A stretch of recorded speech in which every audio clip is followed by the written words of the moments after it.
Can you tell the students what you're doing? Twice a week we treat the paddlefish with copper sulfate as a prophylactic treatment against parasites, and so that's what we're doing today. We'll do it one more time this week. We give them a bath treatment at 0.4 ppm and a flow-through treatment at 0.4 ppm copper sulfate. So copper sulfate acts as an agent that keeps them disease-free? It'll knock off ectoparasites, yes ma'am. Ectoparasites, we'll have to look that up. Parasites are on the gills or skin. Oh. So then you get a better success rate. And what's the success rate for, I don't know, what's the original stock in the tank?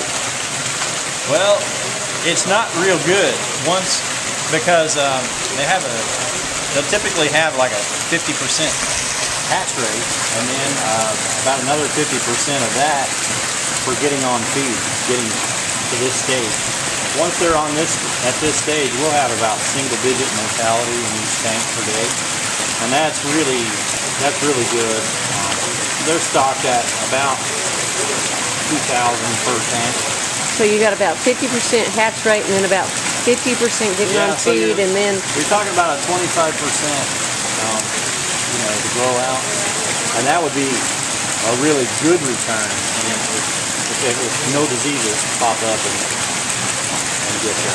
What is the best number of fish to have per tank to get your optimum percentage of growth and all that stuff? Well, we're not sure. We just shoot for the most that we can, and the problem lies in we only have about a month window of opportunity to take the broodstock from the lake in late March.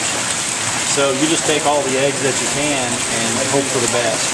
So paddlefish lay their eggs in late March, and are you collecting eggs or are you collecting fish? We're collecting eggs and milk, and then doing the process here at the fish hatchery. Milk. Sperm. Sperm, okay. Milk is sperm, so they're collecting both, and then you're fertilizing. We'll make the fertilization here at the hatchery. Put the fertilized eggs into jars, roll them for about 7 to 10 days at our water temperature, and they'll hatch into fry tanks. We'll go through the process of getting them on feed, initiating feed, and then the survivors get stocked into these tanks from the fry tanks indoors. What do you feed them? It's a catfish diet. It's a high-fat, high-protein diet. It's a good quality diet from Purina, Aquamax. Oh, so you have a commercial feed from Purina that you feed them? Yes. And then, how do you tell the female fish from the male fish? Oh, at this size, it's impossible. But when you're collecting them so you can breed them? It's hard because anatomically there's not really a lot of sexual dimorphism, so the way we do it is we take there's a vent. The males and females will both have a vent, and you can look at some characteristics like that. Across the front of the rostrum, or the top of the rostrum and on the front of the face, the males will have some tuberculation, little tubercles. It feels like sandpaper during breeding season. So that's one telltale sign, but what we've used for the last several years as a 100% error-proof way of determining sex is to run a small Tygon tube up the vent. And if it meets resistance within the first couple of inches, it's a female because there's a Y for each ovary up the vent. Oh, so it runs into the Y of the vent. If it stops, it's a female. If it runs all the way in, 6 or 8 inches, just straight up, that's a male. All right, well, that process sounds extremely time-consuming. So if you're having to determine the gender of all the fish, or do you just Not all of these, just the parents. Just the broodstock that we bring back from the lake. Okay, so you do determine the gender and then separate them out and then, And then fertilize the female. Well, that's interesting. What's the water temperature, please?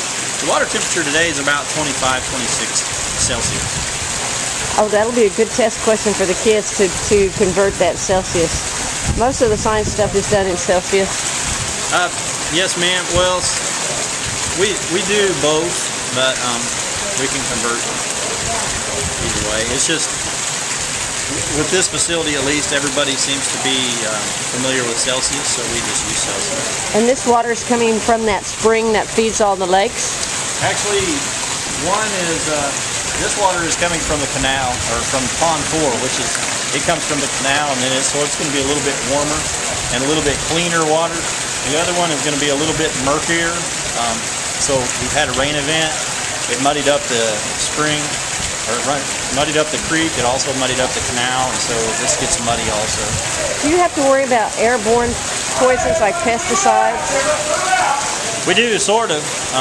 We just stopped an aerial application of pesticide or herbicide a couple of weeks ago. It was in our recharge area for our canal, and so they didn't know if they had an aquatic label or anything when we asked them, so they just, the spotter stopped the pilot immediately, and we never saw them do another application. So you have to be diligent about that kind of stuff. Yes, ma'am. Well, I'm being forced to move on. Do you mind telling our student audience what your name and position is here at the hatchery? Yes, my name is Ralph Simmons. I'm a fishery biologist, and I'm also the assistant manager. So is it Dr. Simmons? No, ma'am. Mr. Simmons, thank you very much. Thank you.